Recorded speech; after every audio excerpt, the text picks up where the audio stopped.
माझ्या मागे म्हणू, वलांडणाचा सण, बेखमीर भाकरीचा सण, पहिल्या फळाचा सण, पवित्र आत्म्याचा दिवस, करण्याचा सण, प्रायश्चिताचा दिवस आणि मंडपाचा सण. 7 मधले 4 जे सण आहेत ते येशू ख्रिस्तानी ऑलरेडी परिपूर्ण केले आहेत. ते 3 सण आहेत ते त्याच्या पुनरागमनाविषयीचे आहेत आणि ते देखील पूर्ण होणार आहेत. आज आनंदाचा पुनरुत्थानाचा दिवस आहे आणि आज खरा जय उत्सव करण्याचा दिवस आहे. A day to celebrate more and to rejoice more, कारण येशू ख्रिस्त जो आपल्या पापासाठी मेला तो आज पुनरुत्थित झालेला आहे ना. आजच्या दिवसावर आपल्या विश्वासणाऱ्यांचं अस्तित्व, जीवन आणि भविष्य, आज के दिन के ऊपर हम विश्वासियों का जो है वो अस्तित्व, जीवन और भविष्य क्या है, निर्भर है.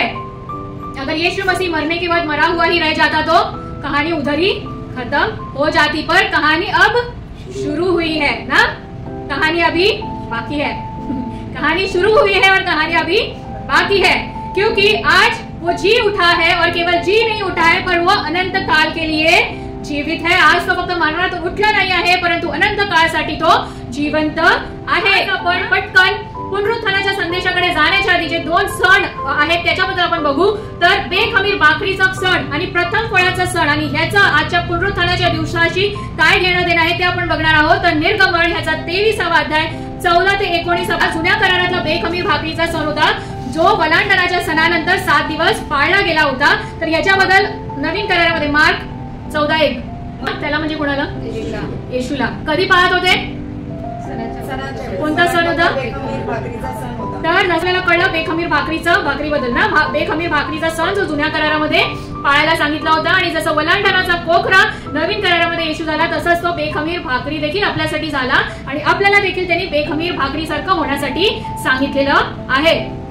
त्याच्यानंतर येतो वलांडण, मग 7 दिवस बेखमीर भाकरीचा सण. त्याच्यानंतर येतो प्रथम फळाचा सण जो की आज आपण पुनरुत्थानाचा रविवार म्हणून साजरा करतो. देवाने काय नियम लावून दिलेला आहे ते देवाला अर्पण करायचं आहे. प्रथम फळ, फर्स्ट फ्रूट, प्रथम हे नेहमी विशेष असतं ना. फर्स्ट इज ऑलवेज स्पेशल, पहिला प्यार ना, पहिली संतान, पहिला जॉब, पहिला पगार नेहमी महत्वाची असते ना. तर ते प्रथम आपल्याला देव काय सांगतो, तर ती प्रथम गोष्ट आपल्याला कुणाला समर्पित करायची आहे, ते फर्स्ट फ्रुट्स जे आहे ते आपल्याला देवाला समर्पित करायचं आहे. हे आपल्याला देवानी आज्ञा दिली आहे. आपण बघू 1 कोरिंथ 15:20. जुन्या करारामध्ये इस्रायली लोकांना त्यांनी सांगितलं की तुमच्या अन्नधान्यातून, तुमच्या शेतीतून, तुम जो खेती करोगे उसमें से तुम्हारा जो उत्पन्न होगा उसका पहला हिस्सा तुमको क्या करना है, परमेश्वर को देना है. तो प्रथम जो फ्रूट है, फर्स्ट फ्रूट, प्रथम फल, वो नए नियम में क्या है वो हम देखेंगे 1 कोरिंथ 15:20. तर नवीन करारामध्ये तो प्रथम फळ कोण झाला, येशू ख्रिस्त झाला. तर हा आहे प्रथम फळाचा सण.